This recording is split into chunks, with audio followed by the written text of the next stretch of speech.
Xin kính chào quý vị. Trong chương trình hôm nay, chúng ta sẽ nói về cái hệ thống cơ cấu tổ chức của nền giáo dục thời Việt Nam Cộng Hòa trước năm 1975 tại miền Nam Việt Nam. Hôm nay chúng ta sẽ nói về cái hệ thống cơ cấu tổ chức của bậc tiểu học và trung học. Thứ nhất là cái hệ thống giáo dục tiểu học. Thì đối với lại cái bậc tiểu học thời Việt Nam Cộng Hòa thì nó bao gồm có 5 lớp, là từ lớp 1 cho đến lớp 5, mà trước cái giai đoạn đệ nhất Cộng Hòa thì người ta gọi là lớp 5 là lớp 1, lớp 4 là lớp 2, lớp 3 là lớp 3, lớp nhì là lớp 4 và lớp nhất là lớp 5, tương đương với lại hệ thống bậc tiểu học của chúng ta bây giờ. Thì theo quy định của Hiến pháp Việt Nam Cộng Hòa thì giáo dục tiểu học là giáo dục phổ cập, có nghĩa là bắt buộc chúng ta khi có con lớn từ 6 tuổi trở lên thì bắt buộc phải học. Và cái thời đệ nhất Cộng Hòa thì có cái quy định là trẻ em phải được học ít nhất là 3 năm tiểu học. Và mỗi một năm thì học sinh phải thi để lên lớp. Ai mà trượt năm nào thì phải học đúp lại năm đó, có nghĩa là học lại cái năm mà chúng ta thi rớt. Tất cả các cái trường công lập đều được hoàn toàn miễn phí và không có thu bất kỳ một cái khoản lệ phí nào khác. Học sinh tiểu học thì chỉ học một ngày một buổi và học 6 ngày mỗi tuần. Theo quy định thì một ngày được chia ra làm 2 ca học, làm ca buổi sáng và ca học buổi chiều.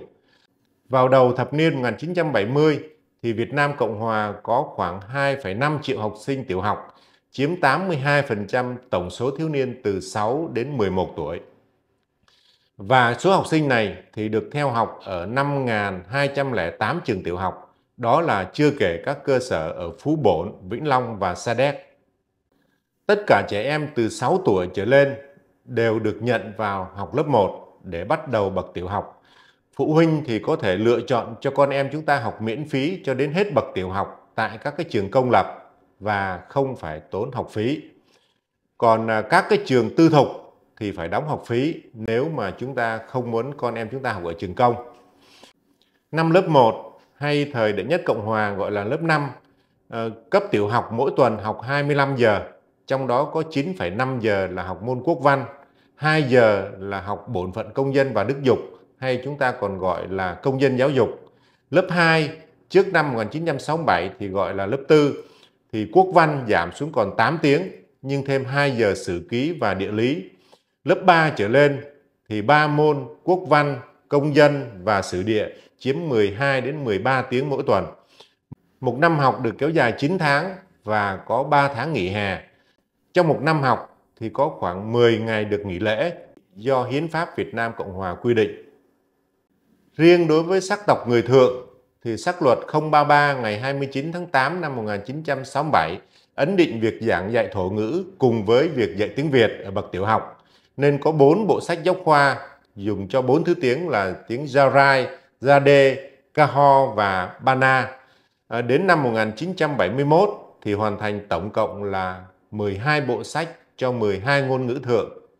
Đây là một cái chương trình giáo dục hết sức cần thiết để bảo vệ cái sắc tộc người Thượng, cũng như là bảo đảm được cái tính đa dạng sắc tộc của miền Nam Việt Nam trước năm 1975. Đó là hệ thống cơ cấu giáo dục ở bậc tiểu học. Sau đây chúng ta sẽ nói về cái cơ cấu tổ chức giáo dục ở bậc trung học. Thì tính đến những năm 1970, miền Nam Việt Nam ở thời Việt Nam Cộng Hòa có trên 550.000 học sinh trung học, tức là chiếm khoảng 24% tổng số thanh thiếu niên ở lứa tuổi từ 12 đến 18. Có 534 trường trung học, chưa kể các cái cơ sở ở Vĩnh Long, Sa Đéc. Đến năm 1975 thì có khoảng 900.000 học sinh ở các trường trung học công lập. Các trường trung học công lập nổi tiếng thời đó thì phải kể đến là Bê Trút Ký, Chu Văn An, Võ Trường Toản, Trưng Vương, Gia Long, Lê Quý Đôn ở Sài Gòn. Các cái trường quốc học Huế, trường trung học Phan Chu Trinh ở Đà Nẵng, trường Nguyễn Đình Chiểu ở Mỹ Tho, trường Phan Thanh Giản ở Cần Thơ. Các cái trường công lập này thì đều hoàn toàn miễn phí, không có thu bất kỳ một khoản lệ phí nào khác. Các cái trường tư thục thì sẽ có thu học phí tùy vào trường, tùy từng cái khối mà sẽ có những cái mức lệ phí khác nhau. Ở bậc trung học thì người ta chia ra làm 2 cấp, đó là trung học đệ nhất cấp và trung học đệ nhị cấp. Ở trung học đệ nhất cấp thì bao gồm 4 lớp, từ lớp 6 đến lớp 9. Trước năm 1970 thì gọi là đệ thất, đệ lục, đệ ngũ và đệ tứ, tương đương với trung học cơ sở hiện nay của chúng ta. Từ tiểu học thì phải thi vào trung học đệ nhất cấp. Đậu vào trường trung học công lập thời đó không phải là dễ, bởi vì những cái tiêu chuẩn đặt ra rất cao. Các cái trường trung học công lập hàng năm đều tổ chức thi tuyển sinh vào lớp đệ thất. Từ năm 1970 thì gọi là lớp 6. Kỳ thi nó có cái tính chọn lọc rất cao. Tỷ số chung cho toàn quốc vào trường công chỉ chiếm khoảng 62%. Tại một số trường danh tiếng khác thì cái tỷ lệ đậu nó còn thấp hơn nữa. Những học sinh nào không đậu vào trường công thì có thể nhập học ở một cái trường tư thục bất kỳ, nhưng mà phải đóng học phí tại các cái trường tư thục này. Một năm học thì được chia thành hai cái lục cá nguyệt, tương đương với bây giờ gọi là 2 học kỳ. Kể từ lớp 6 thì học sinh bắt buộc phải chọn học một ngoại ngữ, thường là tiếng Anh hay là tiếng Pháp. Các cái môn học thì môn công dân giáo dục tiếp tục với thời lượng là 2 giờ mỗi tuần. Từ năm 1966 trở đi thì môn võ Vo Vi Nam, tức là môn võ Việt Võ Đạo, cũng được đưa vào giảng dạy ở một số trường. Khi học xong lớp 9 thì phải thi bằng trung học đệ nhất cấp. Ở cái giai đoạn trước năm 1970 thì khi mà thi trung học đệ nhất cấp thì phải thi 2 phần, đó là thi viết và thi vấn đáp. Nhưng đến năm 1959 thì bỏ cái phần vấn đáp. Rồi đến năm 1966-67 thì Bộ Quốc gia Giáo dục bãi bỏ hẳn cái kỳ thi trung học đệ nhất cấp. Chỉ còn có 2 kỳ thi là thi tú tài 1 và thi tú tài 2 vào cuối năm lớp 12. Cấp học thứ hai của bậc trung học đó là trung học đệ nhị cấp. Trung học đệ nhị cấp thì gồm có 3 lớp là lớp 10, lớp 11 và lớp 12. Trước năm 1971 thì gọi là đệ tam, đệ nhị và đệ nhất. Tương đương với 3 cái lớp trung học phổ thông của chúng ta ngày nay là lớp 10, 11, 12. Muốn thi vào trung học đệ nhị cấp thì phải có bằng tốt nghiệp trung học đệ nhất cấp. Khi đã đậu vào trung học đệ nhị cấp thì học sinh phải lựa chọn một trong 4 ban sau đây. Thì người ta chia ra làm 4 ban, gồm có ban A, B, C, D. Theo thứ tự là khoa học thực nghiệm hay còn gọi là ban vạn vật, và ban toán, ban văn chương và ban văn chương cổ ngữ. Thì đối với lại cái ban văn chương cổ ngữ thường là Hán văn hoặc là Latin. Ngoài ra thì học sinh cũng phải bắt buộc học thêm một ngoại ngữ thứ hai. Lấy ví dụ như trung học đệ nhất cấp chúng ta học tiếng Anh, thì lên trung học đệ nhị cấp chúng ta phải chọn một cái ngoại ngữ nữa, thường là tiếng Pháp. Còn ngược lại, nếu mà trung học đệ nhất cấp chúng ta học tiếng Pháp thì qua trung học đệ nhị cấp chúng ta phải chọn một cái ngoại ngữ nữa là ngoại ngữ tiếng Anh. Thì đó là 2 cái ngôn ngữ thông thường nhất được giảng dạy ở trong các cái trường trung học đệ nhất cấp và trung học đệ nhị cấp thời Việt Nam Cộng Hòa.